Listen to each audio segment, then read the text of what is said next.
तो large cap की तरफ जब हम एज अ लेमैन देखते हैं या फिर आप एक रिस्कोमीटर में भी आपने बहुत बार देखा होगा कि हर एक म्यूचुअल फंड के प्रेजेंटेशन में या फिर फैक्ट शीट्स में रिस्क एनालिसिस होता है। तो large cap as a category में based on historical data points उसमें risk relatively compare to mid small flexi large and mid multiple categories है ऐसे मार्केट में। तो relatively among all categories equity oriented categories इसमें रिलेटिवली रिस्क कम रहती है। पर क्या है कि आप एंड ऑफ द डे जब जाते हो तो एक पोर्टफोलियो खरीदते हो और देन ड्रॉडाउन्स ज़्यादा होने के चांसेस उसकी वजह से ज़्यादा हो जाते हैं। तो इसीलिए considering the relative risk reward definitely one need to be careful in mid and small cap at current juncture. Though I would always recommend wherever you get right time, right opportunity, build a portfolio which is a mix rather than आज small cap अच्छा लग रहा है इसलिए आज small cap ले लेते हैं, कल लार्ज कैप अच्छा लग रहा है कल लार्ज कैप ले लेते हैं, फिर यहाँ से बाहर निकलते हैं। तो उसकी वजह से जब आप मल्टी कैप लेते हो तो ब्रॉडली आप सारे सेगमेंट ऑफ इकोनॉमी कवर कर लेते हो उसमें। और इसीलिए this way can be good. अभी वो percentage allocation is ideal for you is the only question. Means किसी का टाइम होराइजन बहुत छोटा है और उसमें लगता है कि लार्ज मिड एंड स्मॉल भी बहुत चल गया, and then in that context obviously multi-cap may not fit for him. We have to give attention to multiple things, and most important thing in all this thing is the management, management pedigree, the management ka future outlook, management's ability as well as intention to take care of minority shareholder. This is the most important parameter. आप जब S I P करते हो तो आप उसको time average करते रहते हो। Whether time averaging is right averaging is not known because you can't time market is that's why you are time averaging the market, right?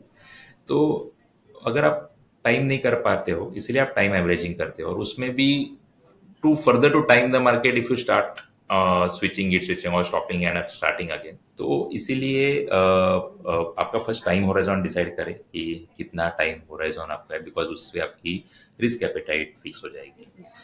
तो उसमें आप फिर फिक्स कर सकते हो कि आपको कितना इक्विटी में रखना है, कितना डेट में रखना है, कितना प्रॉपर्टी में रखना है, because it's not only about equity, it is about everything. Gold में जैसे आपने मल्टी एसेट किया तो gold can be bought physically also and through funds also.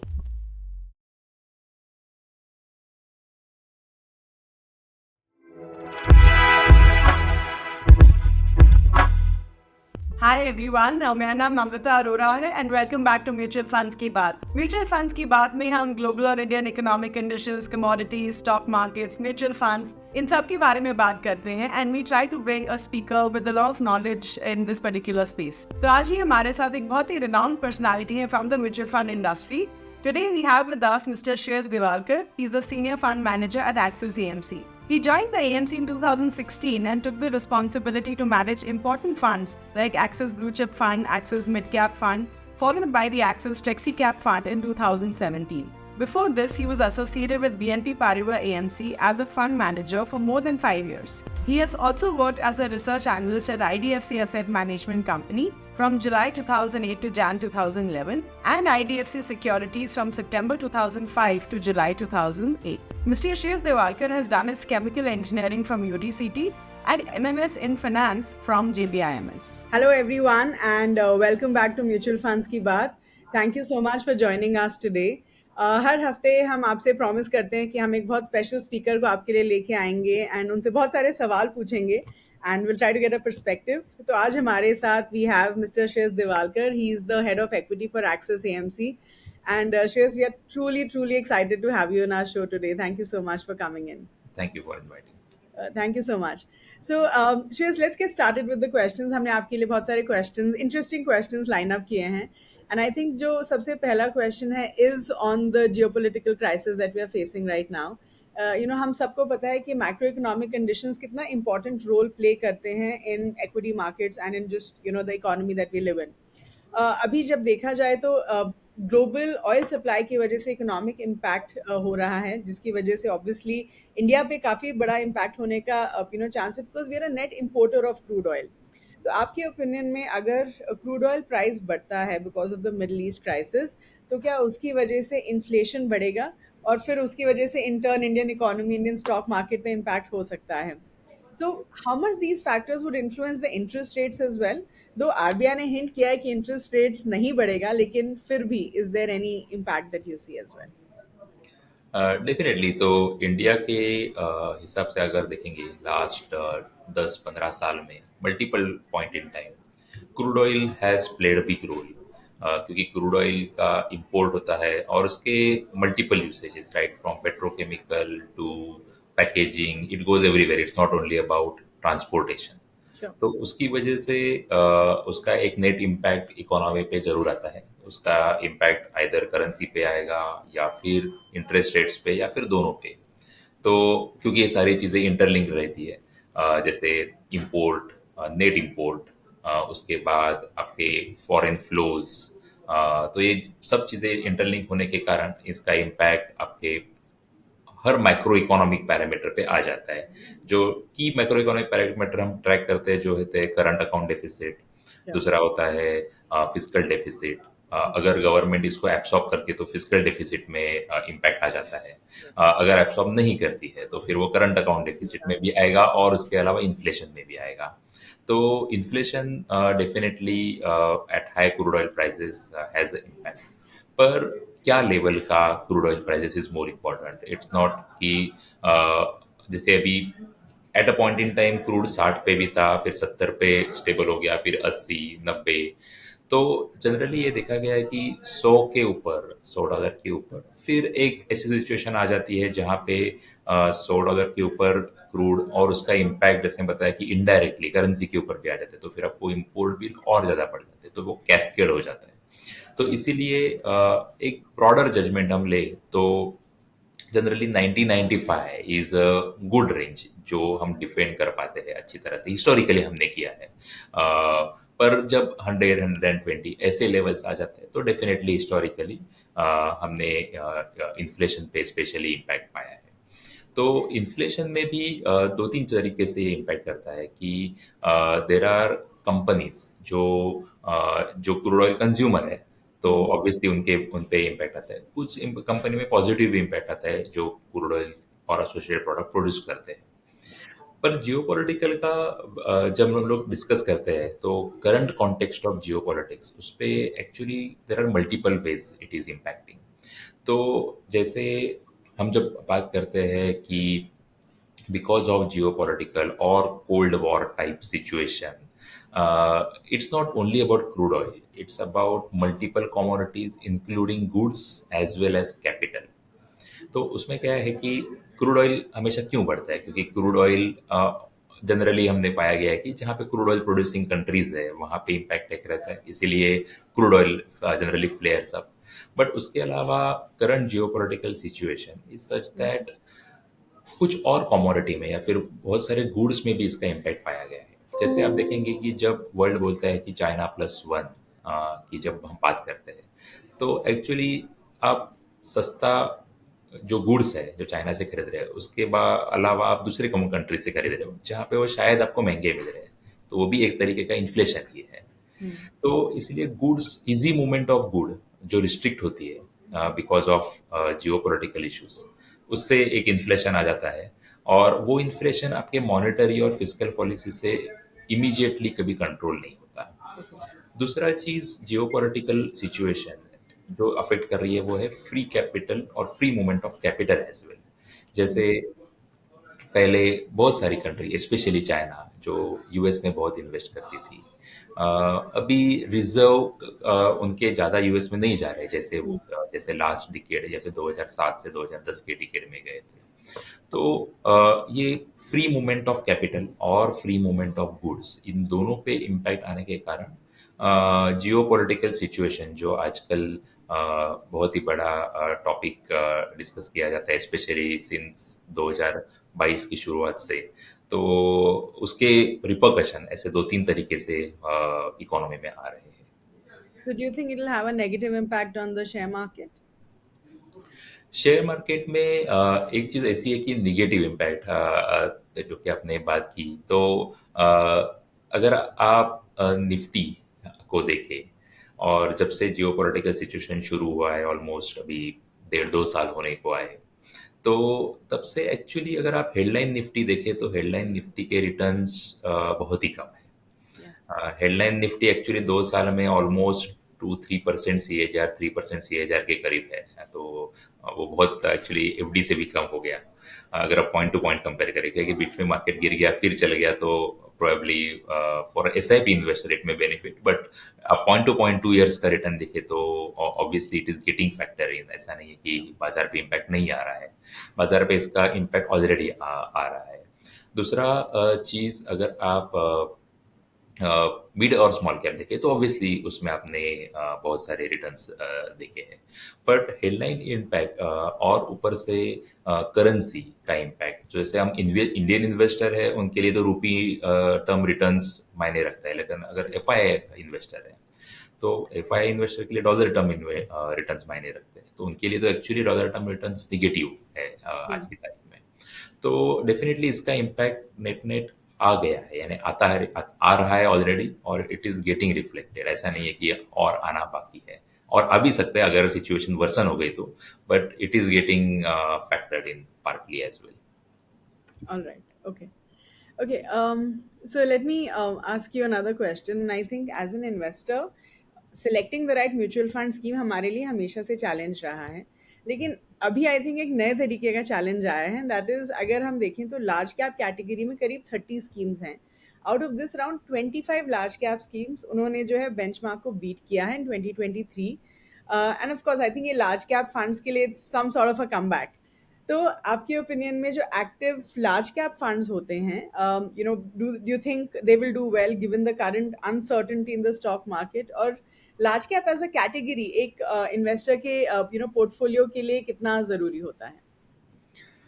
तो लार्ज कैप की तरफ जब हम एज अ लेमैन देखते हैं, या फिर आप एक रिस्कोमीटर में भी आपने बहुत बार देखा होगा कि हर एक म्यूचुअल फंड के प्रेजेंटेशन में या फिर फैक्ट शीट्स में रिस्क एनालिसिस होता है। Yeah. तो large cap as a category में based on historical data points, उसमें risk relatively compare to mid, small, flexi, large and mid, multiple categories है ऐसे मार्केट में, तो relatively among all categories, equity oriented categories, इसमें relatively risk कम रहती है, तो ऑब्वियसली इसकी वजह से इसमें रिवॉर्ड का एक्सपेक्टेशंस भी कम रहता है। तो this is where this category stands. अब लार्ज कैप का अगर आप कंस्ट्रक्ट देखोगे तो वो बहुत इंपॉर्टेंट चीज़ होती है कि लार्ज कैप यानी top 100 stocks bye market cap. तो इसमें रेगुलेटर ने ही ये डेफिनेशन दी है कि it's a top 100 stocks bye market cap of India. तो आप उसका अगर कॉम्पोजिशन देखेंगे तो उसमें क्या होता है कि ऑलमोस्ट 35%, वो नंबर चेंज होता रहता है, 32, 33, 35 कभी कभी, बट एक मोटा मोटा पकड़ लीजिए 35%, उसमें फिनेंशियल सर्विसेज रहते हैं कि आपके बैंक्स हो गए, एनबीएफसीज हो गए, कुछ इंश्योरेंस कंपनीज है, तो ये bulk of this 35%, so almost you can take 1/3 और स्लाइटली मोर देन 1/3 ये फिनेंशियल सर्विसेज है। उसके बाद लार्ज कैप में आपके आते हैं एफएमसीजी कंपनीज, ऑटो ओईएम्स आते हैं, यानी ऑटो मैन्युफैक्चरर्स आते हैं।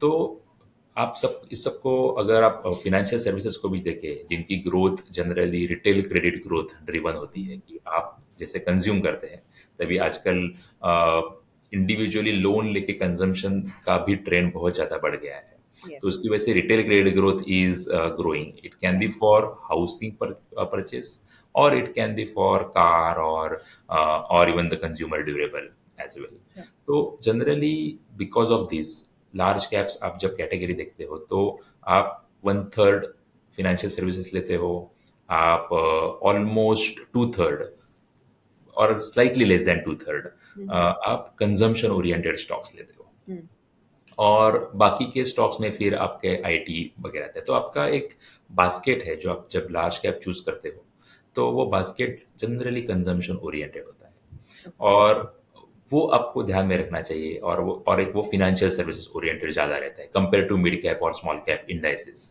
अब जब कोई मिड कैप या स्मॉल कैप फंड लेता है तो ये एक्चुअली कंस्ट्रक्ट उल्टा हो जाता है। उसमें एक्चुअली फिनेंशियल सर्विसेज बहुत कम रहता है, उसमें एक्चुअली B2B बिजनेसेस जिसे बोलते हैं वो ज़्यादा रहते हैं, कंजम्पशन ओरिएंटेड कम रहते हैं। तो इसीलिए जब आप लार्ज कैप देखते हो तो, और जब उसको मिड और स्मॉल से कंपेयर करते हो, तो एक तरीका है रिस्क रिवॉर्ड का, कि हम फर्स्ट टाइम इन्वेस्टर है तो लार्ज कैप में जाए क्या, क्योंकि उसमें रिस्क कम है, तो वो एक तरीका हो गया। पर एक दूसरा तरीका से आप देखेंगे तो लार्ज कैप आप जब खरीदते हो तो आप कंजम्पशन ओरिएंटेड कंपनी ज़्यादा खरीदते हो, मिड कैप स्मॉल कैप खरीदते हो B2B ओरिएंटेड ज़्यादा खरीदते हो। तो एक मिक्स ऑफ पोर्टफोलियो जो रहता है आपके लिए कि आप सारे सेगमेंट ऑफ इकोनॉमी का रिप्रेजेंटेशन आपके पोर्टफोलियो में है। क्योंकि इकोनॉमी में क्या होता है, कंजम्पशन एक सेगमेंट रहता है, एक इन्वेस्टमेंट सेगमेंट रहता है और एक एक्सपोर्ट सेगमेंट रहता है। Yeah. ये तीनों से ब्रॉडली इकोनॉमी बन जाती है। तो कंजम्पशन लार्ज कैप में ज़्यादा मिलता है और मिड और स्मॉल में इन्वेस्टमेंट और एक्सपोर्ट ज़्यादा मिलता है। तो आप जब तीनों का कॉम्बिनेशन बनाओगे based on your risk reward, तो आपका एक कॉम्प्लीमेंट्री पोर्टफोलियो बन जाता है। तो इसलिए वो क्लैरिटी होनी इंपॉर्टेंट है कि आप एग्जैक्टली क्या खरीद रहे हो। Okay okay, but then in general एक इन्वेस्टर के पोर्टफोलियो में लार्ज कैप कितना होना चाहिए? वो इसका आंसर एक्चुअली हमेशा से यही रहा है कि वो इंडिविजुअल इन्वेस्टर के एपेटाइट के हिसाब से होना चाहिए। क्योंकि जैसे कोई भी प्रोग्राम है, हर हर तरीके के इन्वेस्टर रहते हैं, जो Yeah. फर्स्ट टाइम है, यंग है, ओल्ड है, से लेके, तो उनकी रिस्क एपेटाइट और उनके गोल्स और उनको कितना टाइम मार्केट में वो रह सकते हैं, ये अलग अलग चीज़ें बहुत मायने रखती है। और बेस्ड ऑन दैट वो रेशो डिपेंड करना चाहिए। तो इसीलिए there are multiple tools available which one can use, और there can be some advice also, but वो that will be customised always. उसमें ऐसे स्टैंडर्ड आंसर नहीं है कि X number is the right number. But definitely for new investors, the larger proportion of large cap is always recommended.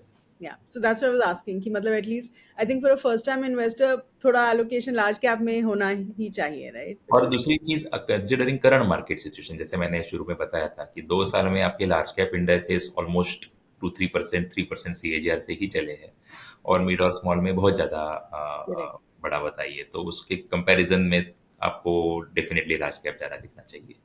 All right. Okay. Sure.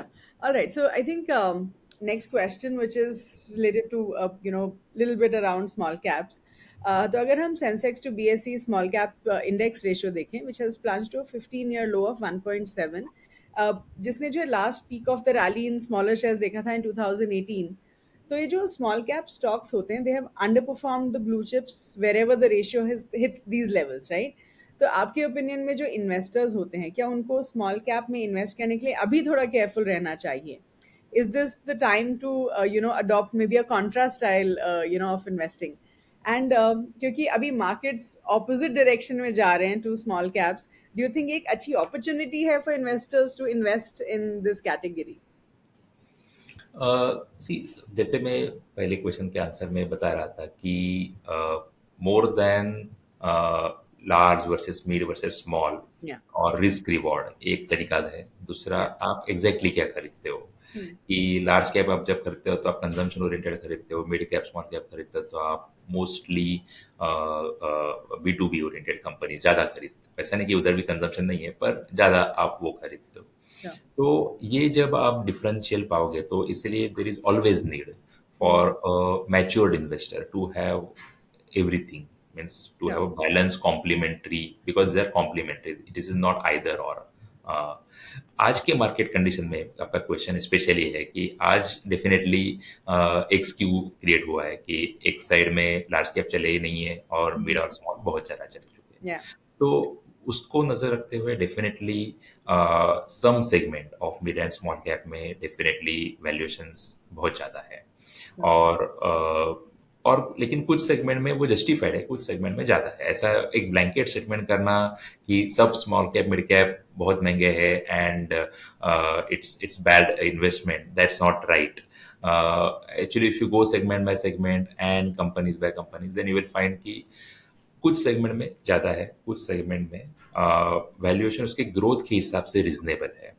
तो पर क्या है कि आप एंड ऑफ द डे जब जाते हो तो एक पोर्टफोलियो खरीदते हो, और देन ड्रॉडाउन्स ज़्यादा होने के चांसेस उसकी वजह से ज़्यादा हो जाते हैं। तो इसीलिए considering the relative risk reward, definitely one need to be careful in mid and small cap at current juncture. Though I would always recommend wherever you get right time, right opportunity, build a portfolio which is a mix rather than आज small cap अच्छा लग रहा है इसलिए आज small cap ले लेते हैं, कल लार्ज कैप अच्छा लग रहा है कल लार्ज कैप ले लेते हैं, फिर यहाँ से बाहर निकलते हैं।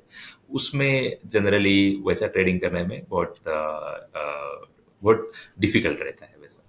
Okay, but then can you just help us understand कि जो स्मॉल कैप फंड्स होते हैं, अगर as a mutual fund investor, तो मेरे पोर्टफोलियो में वो सैटेलाइट पोर्टफोलियो का हिस्सा होंगे या कोर पोर्टफोलियो का हिस्सा होंगे, एंड द अजम्पशन इज कि सारे मेरे ये फंड्स लॉन्ग टर्म के लिए मैंने इन्वेस्ट किए हैं। So if my time horizon is long term, तो ये सैटेलाइट या कोर किसका हिस्सा होंगे?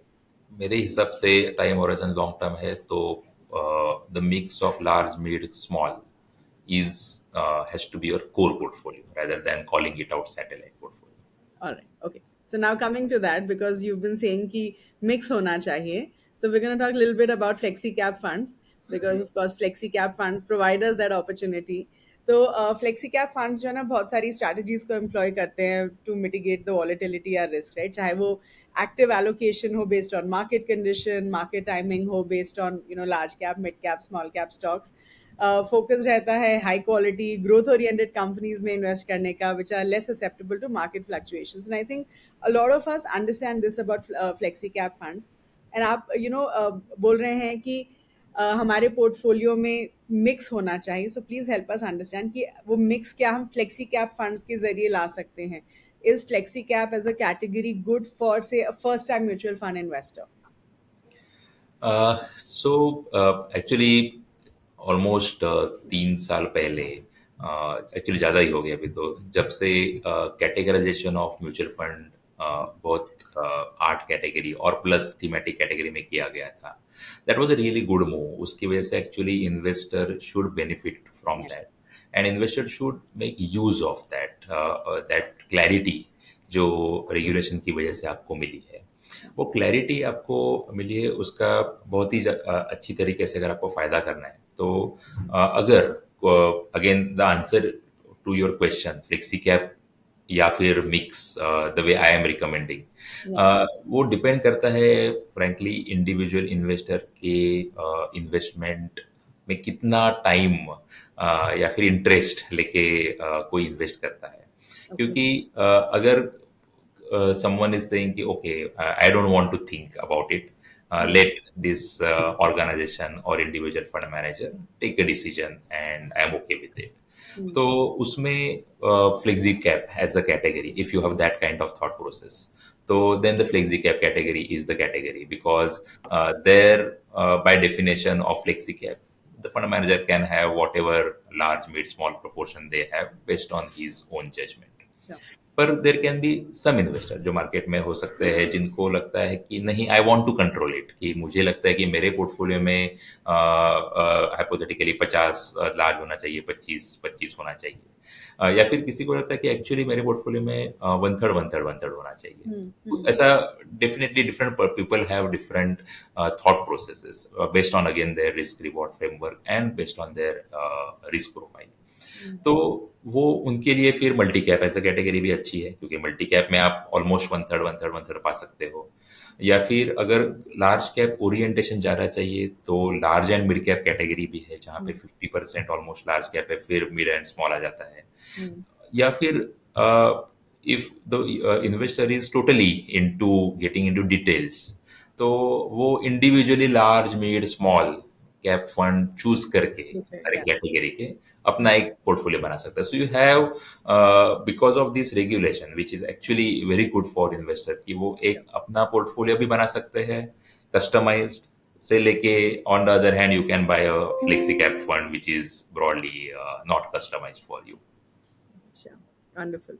But do you think for a first time equity investor flexi cap funds होना चाहिए, assuming कि उस इन्वेस्टर को उतना नहीं पता है, तो बेसिक एलोकेशन चाहिए तीनों कैटेगरीज में, then do you think a flexi cap is a good option? Definitely flexi cap is a good option.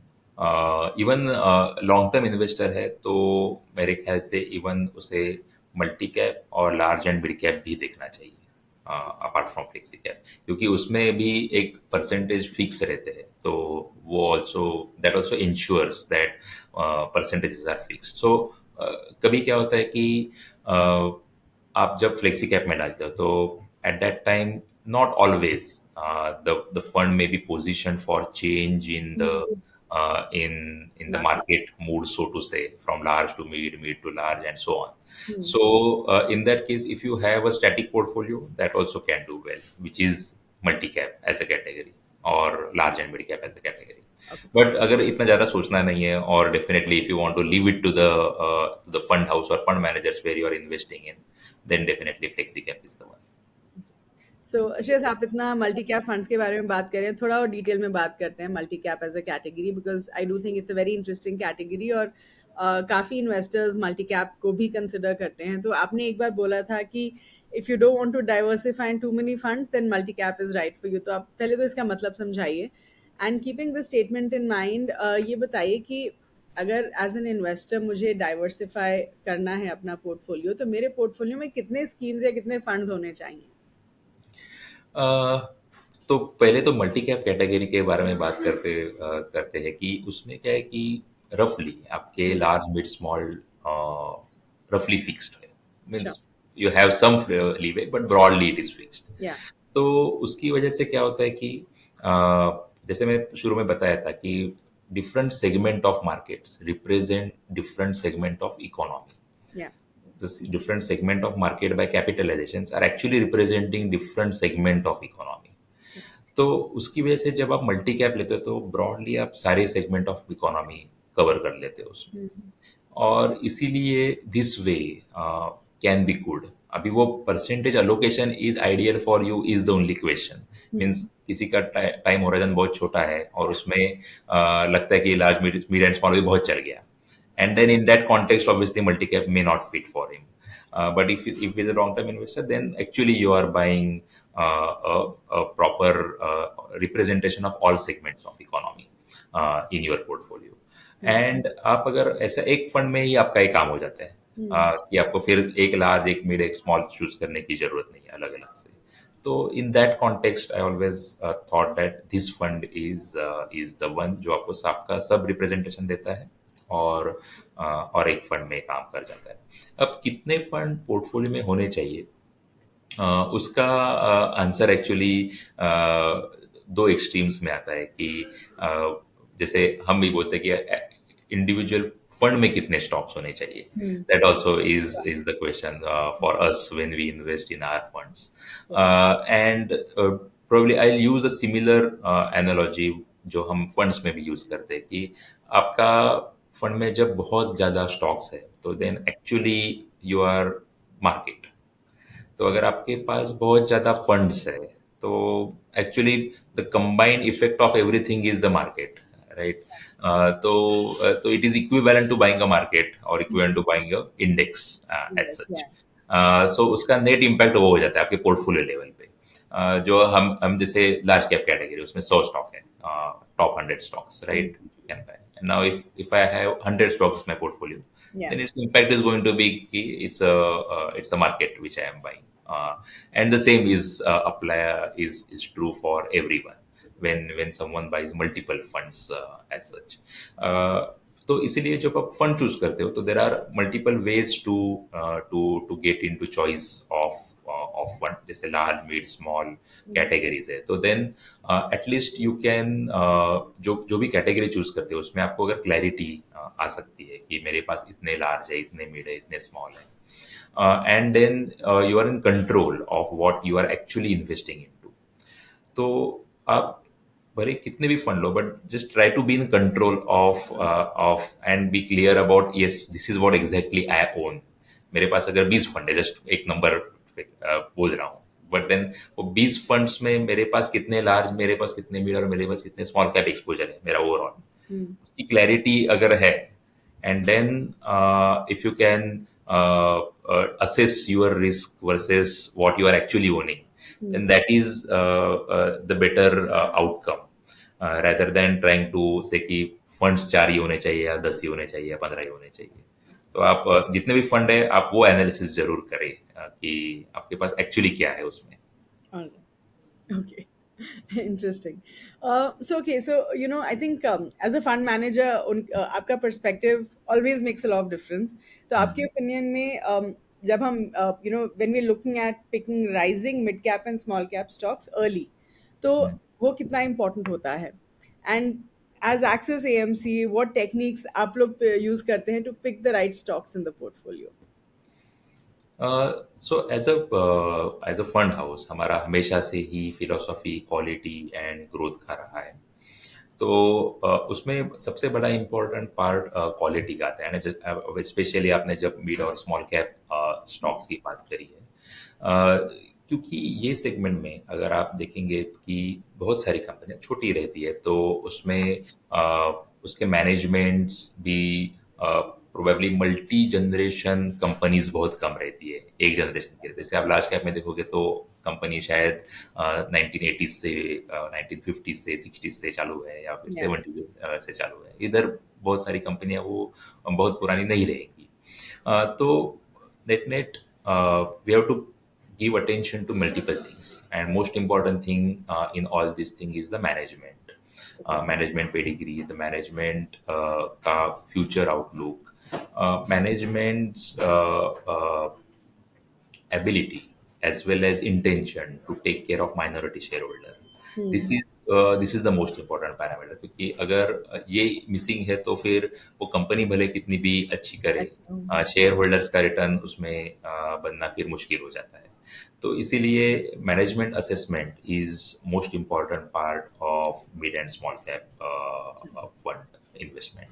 उसके बाद आप बेसिक जो क्वालिटी के दूसरे पैरामीटर है, तो फर्स्ट पैरामीटर ये हो गया क्वालिटी का। दूसरे पैरामीटर है जो मोस्टली हम लोग जिसे जार्गन जिसे बोले, जिसमें हम लोग कॉम्पिटिटिव एडवांटेज या फिर मोट या फिर ऐसी चीज़ें की बात करते हैं। बट इससे ज़्यादा इसका रिपरकशन वो कंपनीज के फाइनेंशियल्स में आ रहा है कि नहीं, वो बहुत इंपॉर्टेंट होता है।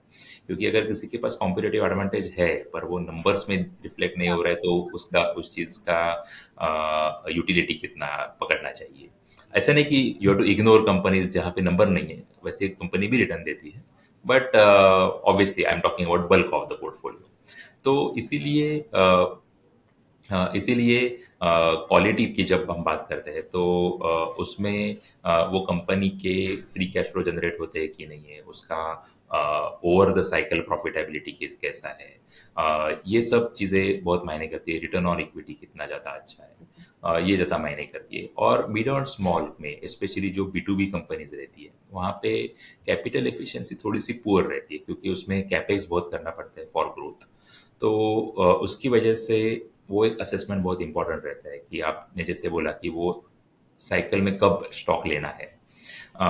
तो साइकिल में कब लेना है, वह उसका आंसर एक्चुअली उस कंपनी के कैपिटल एफिशिएंसी पे बहुत ज़्यादा मायने रखता है और बिजनेस साइकिल पे, क्योंकि मिड एंड स्मॉल में बहुत ज़्यादा बिजनेसेस B2B होने के कारण साइक्लिकल भी रहते हैं। तो वो साइक्लिकल बिजनेसेस में उनके बहुत बार ये पाया जाता है कि ड्यूरिंग डाउन साइकिल उनके फाइनेंशियल्स भी बहुत ज़्यादा खराब हो जाते हैं, क्योंकि आप कैपेक्स कर देते हो और उसके बाद शायद बिजनेस नहीं आ रहा है, तो फिर सारे के सारे रेशो जिसकी मैंने बात की वो सब खराब दिखने चालू होते हैं।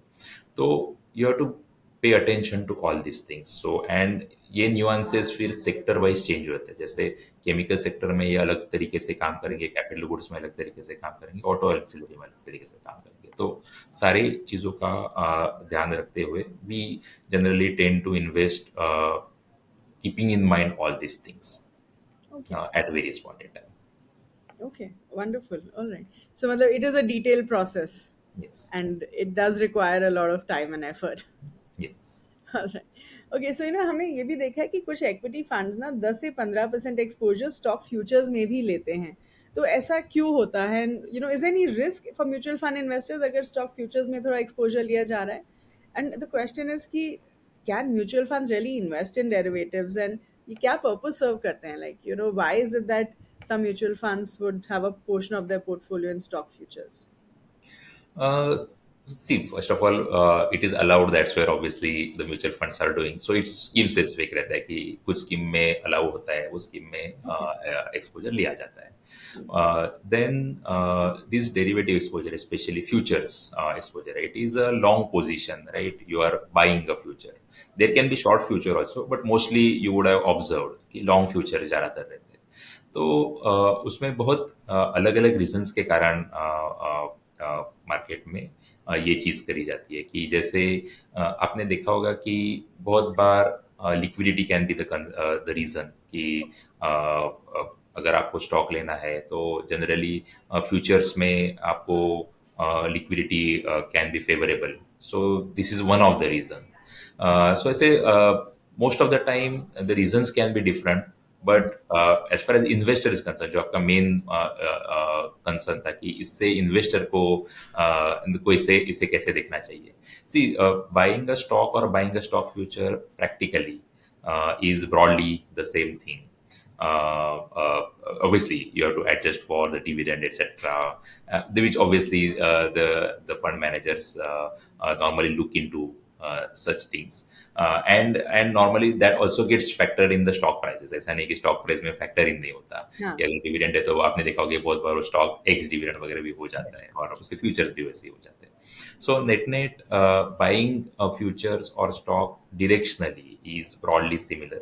Most of the time it is bought maybe for liquidity purpose, which is sometimes observed if you get into the futures as well. Okay.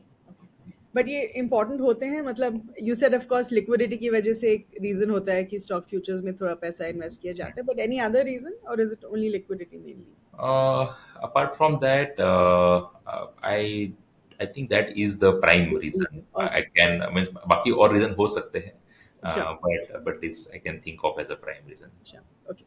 So now I'm going to ask you about a very interesting category, and ये पता है हमारे बहुत सारे investors इस category में invest करते हैं, and you know, we get a lot of questions around this. So help us understand a little bit about your opinion on balanced advantage funds, BAF, as a category, multi-asset allocation funds. तो ये जो you know ऐसे hybrid funds होते हैं, ये एक investor के portfolio में कितने ज़रूरी होते हैं, specially in volatile markets, right?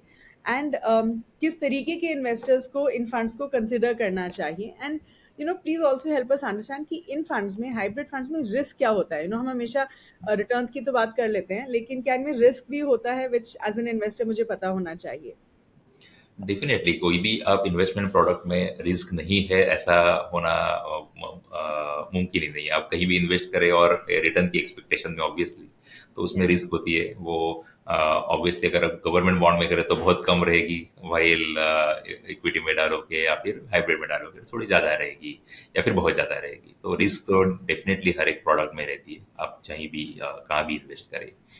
अभी इसमें हाइब्रिड प्रोडक्ट स्पेशली अगर ये कैटेगरी को देखें, and first to talk about the balance category, इसमें first of all the risk relative to a pure equity product is relatively lower to the extent कि इन products में डेट इक्विटी इन्वेस्टमेंट 100% नहीं रहता. कुछ डायनामिक बैलेंस कैटेगरी में equity investment change भी किया जाता है एक रेंज में. अगर लगता है मार्केट खराब है तो 30, 40, 50, मार्केट अच्छा है तो 70, तो एक रेंज में वो मूव भी करता है. तो to that extent balance category, जैसे आपने फ्लेक्सी कैप में बोला था कि okay we will give money to the fund manager and then large mid small and whatever they take care of it. You can broadly think of similar stuff when you are thinking about the balance, especially dynamic balance category, not the fixed one. जो dynamic balance, but वो एक range में होता है. ऐसा नहीं कि आपके पास जीरो इक्विटी नहीं रहेगा, वो मिनिमम तो रहता है, या फिर 100% भी नहीं रहेगा ऑन द अदर हैंड. तो वो हिसाब से अगर आप देखें तो balance as a category definitely I would say that it is good for actually the new investor, means to begin with, means even it comes before large cap as a category, क्योंकि इसमें आपके पास date भी है, right?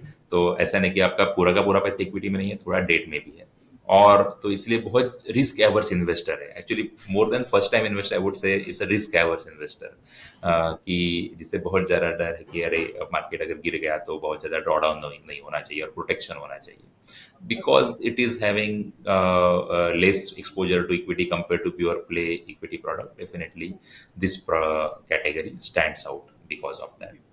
Okay, how about multi-asset allocation funds? क्या ऐसी volatile market में हमें multi-asset allocation fund में invest करना चाहिए, which also has exposure to gold along with equity and debt? Yes, so various funds actually serve multiple purposes. तो multi asset allocation as a category is also good, क्योंकि आपको वो diversify और एक asset class में कर देता है। मार्केट में और एसेट क्लासेस में भी डाइवर्सिफाई कर सकते हो। एक्चुअली आज की तारीख में प्रॉपर्टी एज एसेट क्लास जो अपने इंडियन इन्वेस्टर के पास रहते हैं उसका अभी तक मार्केट में कुछ आया नहीं है। Yeah. बट जैसे at individual level you anyway diversify right in multiple asset class. Only thing when we are investing in any of this fund, may it be buying 20 funds, 25 funds, including one multi-cap asset plus one bar fund plus everything. I would urge investors to always look into it holistically.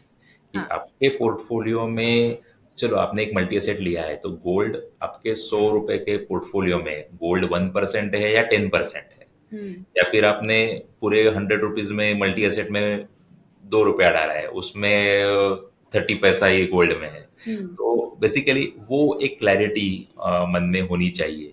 वो investor जो भी fund select करे कि वो clarity रखे कि अपने portfolio में इसका इम्पैक्ट क्या है और मेरे पास कितना गोल्ड है। इफ यू आर थिंकिंग हाँ मैं अभी ये फंड में गोल्ड ले रहा हूँ, ये फंड में मैं डेट भी ले रहा हूँ, तो उसका नेट इम्पैक्ट आपके पोर्टफोलियो में क्या है वो जरूर उसके ऊपर फोकस करें। All right. Okay. But they do add decent value to an investor's portfolio considering they diversify their risk. Definitely. All right. But Okay. वही है कि वो कितना अपने डाइवर्सिफाई किया है कि नहीं। जैसे मैं बताया कि 100 रुपए के पोर्टफोलियो में अपने सिर्फ 5 ये लिया और उसमें थोड़ा सा गोल्ड है, तो वो Proportion पोर्टफोलियो देखना के चाहिए. लेवल पे वो डाइवर्सिफाई नहीं हुआ, right. Sure. All right. Okay. So I think now I'm going to ask you two questions which are not related directly to different categories of funds, लेकिन ये हमें म्यूचुअल फंड्स को समझने में ऑब्वियसली बेटर नॉलेज देते हैं। तो एक है कि एसआईपी में एक पॉज फैसिलिटी इंट्रोड्यूस की गई थी during the peak of Covid, right? और ये जो है इन्वेस्टर्स काफ़ी लिबरली आजकल यूज़ कर रहे हैं to start and stop their monthly deductions from their account. तो आपके ओपिनियन में ये जो एसआईपी पॉज फैसिलिटी है ये इन्वेस्टर्स को कब यूज़ करनी चाहिए? एंड जनरली देखा जाए तो हमें इन्वेस्टमेंट्स को पॉज नहीं करना चाहिए, it may not be the right thing to do. तो under what circumstances can we stop our SIPs?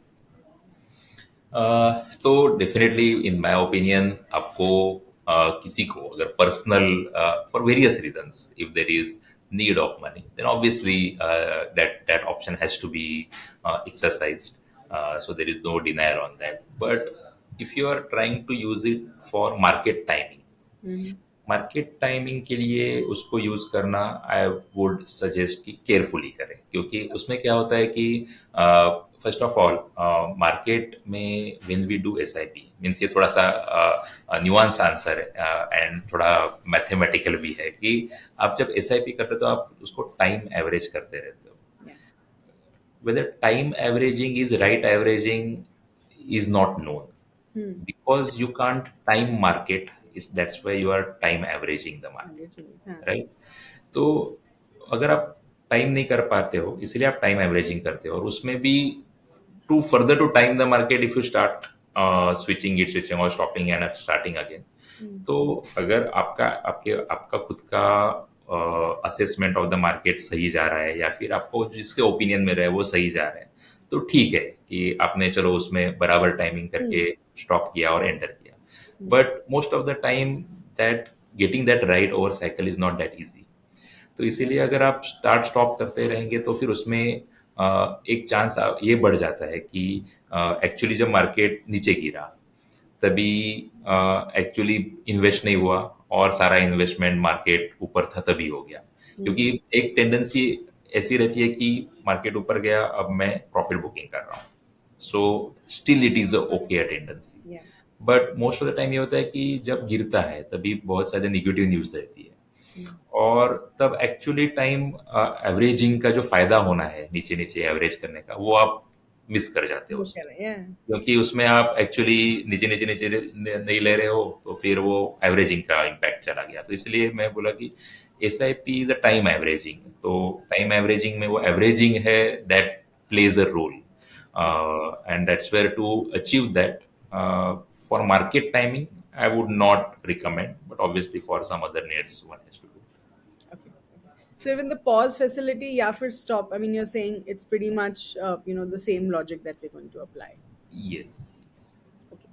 Okay, so the next question, BSC benchmark, which is Sensex, has crashed over 3,000 points over 6 consecutive sessions of fall. वो हमने recently ये trend देखा है. तो जो investors हैं, specially ऐसे investors जिन्होंने कोविड के टाइम जब मार्केट गिरी थी उसके बाद जब इन्वेस्ट करना शुरू किया था, आई थिंक ऐसे इन्वेस्टर्स अभी काफ़ी स्ट्रेस्ड हैं, टेंशन में हैं. तो what would you tell investors like these? And again, is this an opportunity for investors to invest in the market? And क्या आपको लगता है कि markets are bottomed out हो चुकी हैं? एक्चुअली जैसे लार्ज कैप की आप अगर बात करते हैं सेंसेक्स की, तो इसलिए मैं लार्ज कैप का ही बता रहा था कि Yes. 2 साल में एक्चुअली कहीं नहीं गया है. तो Yes. हम लोग हमेशा नियर टर्म को ज्यादा फोकस करते हैं, बट आप देखेंगे कि चलो 6 महीने में दिखेगा कि मार्केट बहुत चल गया अभी क्योंकि गिरा था, या फिर यूक्रेन के बाद लगेगा कि यार गिरा था. लेकिन वो अक्टूबर 21 में actually one of the first, जो अपने जो कोविड के बाद की रैली बताई, उस कोविड की बाद की रैली एक्चुअली शुरू हो गई somewhere in mid of 2020 and it ended by October 21. तो वो एक्चुअली 1.5 साल ही चली है. तो 1.5 साल में वो rally actually means if you go by time then वो रैली वो 1.5 साल चली और उधर खत्म हो गई. उसके बाद net net from there till now point to point there is not much return which you have got. Okay. So that's where and that again goes back to the same thing कि आपको equity market से return का expectation कितना होना चाहिए. that is a basic question. क्योंकि equity market की return generally आप हिस्टोरिकली देखेंगे तो nominal GDP growth plus minus रहते हैं. तो नॉमिनल जीडीपी ग्रोथ अगर 10, 11, 12% है तो that plus minus is what you get, and that return one can get in 1 year, 2 year, and then the market goes nowhere and then again it gives in 1 or 2 year. तो ऐसे चलता रहता है वो cycles में. इसीलिए that long term which we always talk about that comes into picture. And इसलिए जब इन्वेस्टर इक्विटी मार्केट में आ रहा है तो उसको ये चीज बहुत ध्यान में रखनी चाहिए कि आपके रिटर्न सुपर नॉर्मल नहीं हो सकते, क्योंकि कंपनीज की ग्रोथ डिपेंड रहती है इकोनॉमी के ऊपर, और इसीलिए इकोनॉमी का ग्रोथ है उसके आजू बाजू ही रिटर्न आपको मिल सकता है. आप few companies, obviously as an individual investor people invest in companies and made much more returns than this, which is fair enough. But when you are investing as a first time investor in overall a broader market through mutual fund, whether it is active or passive, but when you are investing in the market, it is your returns are going to be closer to the long-term GDP growth rate, nominal GDP growth rate, especially if you talk about. And that expectation, one should have right expectation in mind. और time period again depends. जैसे वो अक्टूबर mid of 2020 से अक्टूबर 21 तक बहुत fast rally और recovery हो गई, उसके बाद मार्केट कहीं गया नहीं. तो वो साइकिल चलते रहेंगे. तो जिसने एग्जैक्टली मिड ऑफ 2020 में इन्वेस्ट किया था तो उसको बहुत अच्छे रिटर्न बने होंगे, लेकिन जो उसने अक्टूबर 21 में किया होगा उसके शायद नहीं बने होंगे. So, what do you want to tell the nervous investor? जो नया इन्वेस्टर है, नर्वस है, क्या उसको नर्वस होना चाहिए? No, it is expectation first to be right कि returns इतने ही बनेंगे nominal GDP growth plus minus, और it will be over a period of time. But market is never going to be linear, so be patient. Market ऐसा नहीं होगा कि एक line में एफडी जैसा रिटर्न हर साल दिए जा रहा है. वो रिटर्न्स आपके बनते हैं लेकिन ओवर पीरियड ऑफ टाइम है. तो be patient is and be invested, that is the second point. क्योंकि क्या होता है कि जैसे आपने एसआईपी में क्वेश्चन पूछा था कि स्टॉप, वैसे बहुत bar with lot of concerns people end up stopping or more even worse redeeming if there are no returns or if there are losses. चलो अभी मार्केट से निकल जाते हैं, and then you end up losing on getting into as well. So being patient and being invested is always a better way to look at it. Wonderful. All right. Okay, so please help us understand shares कि हमें अगर अपने portfolio construct करना है और उसको rebalance करना है तो हम कैसे कर सकते हैं, and any basic thumb rules जो फर्स्ट टाइम इक्विटी इन्वेस्टर्स को फॉलो करने चाहिए.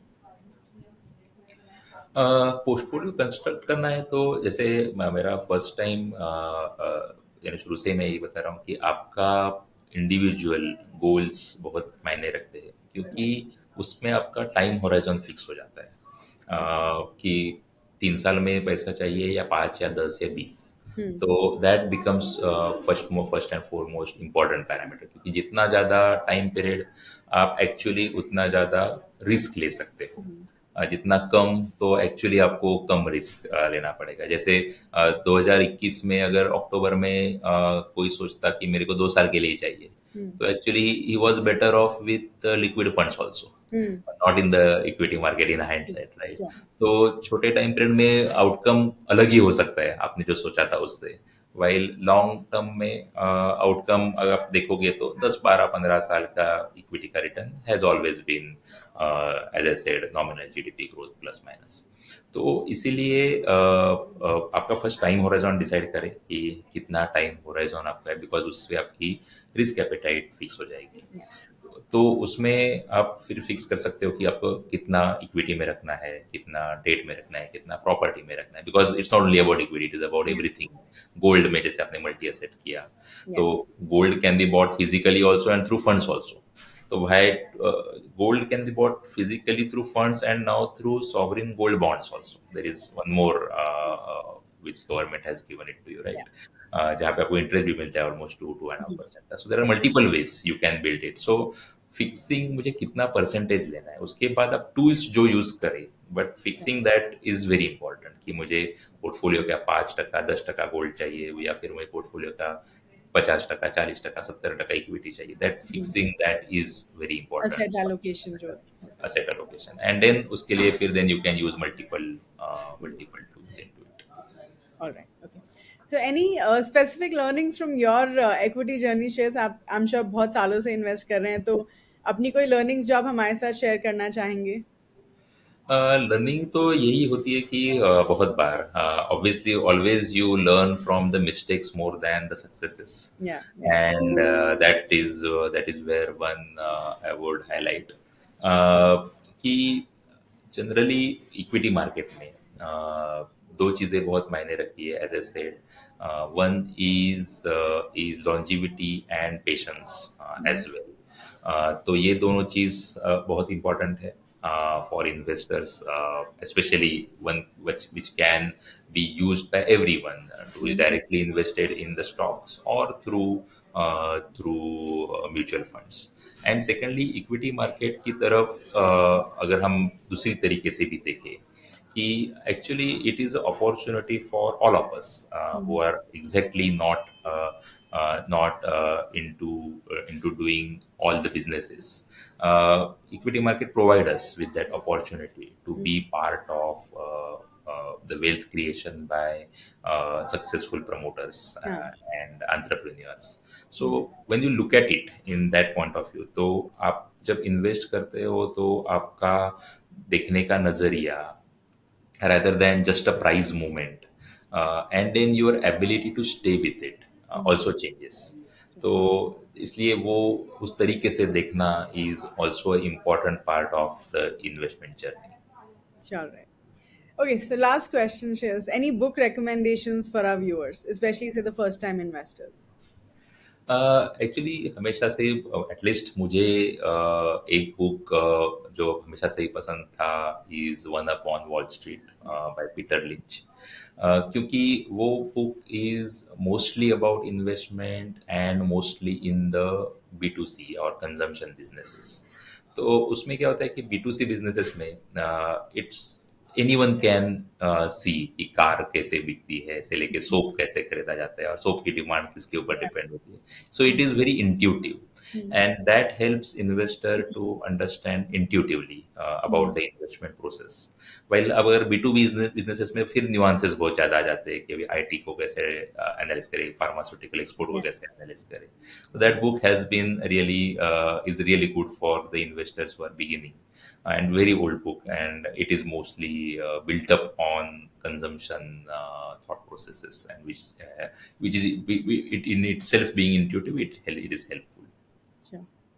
Wonderful. Thank you so much. Yes, I think we've spoken today about so many different categories, from large cap to small caps, and then we spoke about multi cap funds, flexi cap. We spoke about BAF. I think हमने बहुत सारी categories आज cover करी हैं, तो I am sure हमारे viewers को ये एपिसोड से बहुत अच्छी लर्निंग मिलने वाली है. So thank you so much for your time Shreyas, and I do hope कि हम आपसे दोबारा बात कर पाएँ. So thank you so much for your time.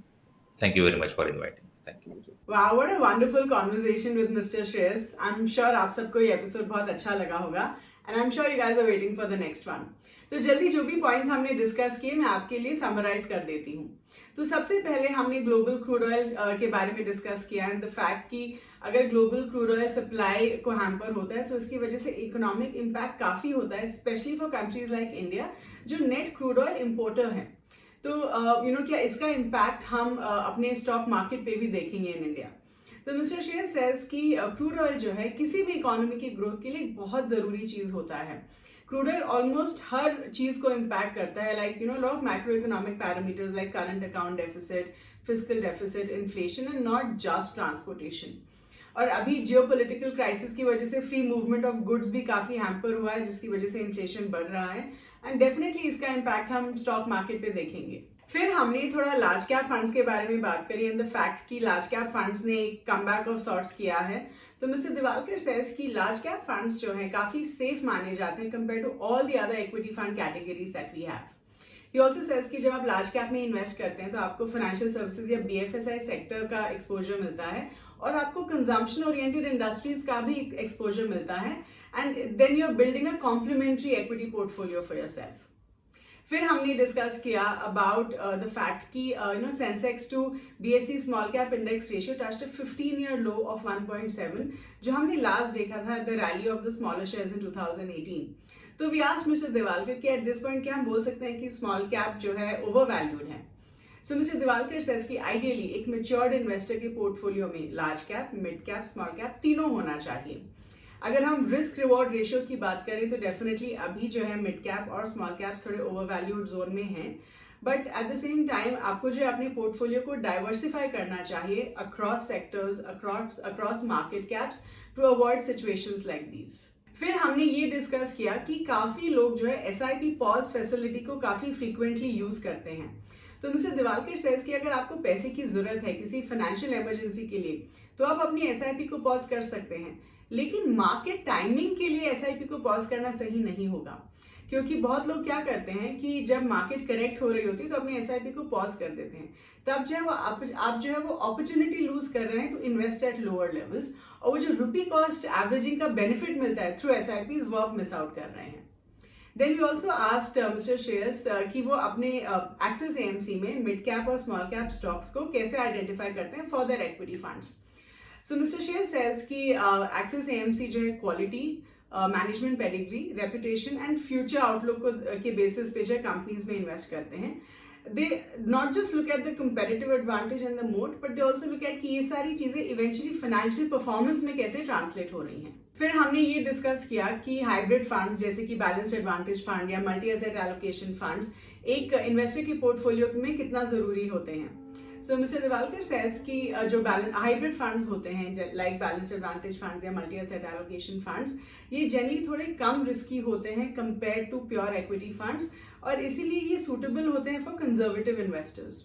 जो बैलेंस्ड एडवांटेज फंड्स होते हैं वो इक्विटी लेवल को एडजस्ट करते हैं based on the market condition, और जो मल्टी एसेट एलोकेशन फंड्स होते हैं वो एक इन्वेस्टर के पोर्टफोलियो को डाइवर्सिफाई करते हैं अक्रॉस मल्टीपल एसेट क्लासेस। फिर हमने मिस्टर दिवालकर से उनकी कुछ लर्निंग्स के बारे में पूछा from equities, and he says कि जनरली जो है हम अपनी गलतियों से ज़्यादा सीखते हैं compare to our successes, especially in equity markets. And he says कि लॉन्ग टर्म इन्वेस्टेड रहना और पेशेंस रखना बहुत ज़रूरी होते हैं for an investor to create wealth over long term. He also says कि अगर आप खुद का बिजनेस ओन नहीं करते हैं तो आप इक्विटी मार्केट के थ्रू दूसरी कंपनीज के बिजनेस का हिस्सा बन सकते हैं। And he also says that by investing in equities, you can be part of India's growth story. So that was about it in this particular episode. I'm sure आप सबको ये episode बहुत अच्छा लगा होगा. Please do like this video, share it with everyone, and do subscribe to the Grow Mutual Fund channel. I'll see you soon. Thank you.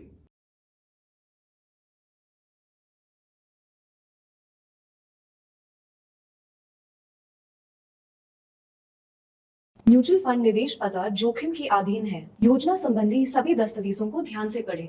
Mutual fund investments are subject to market risks. Read all scheme related documents carefully.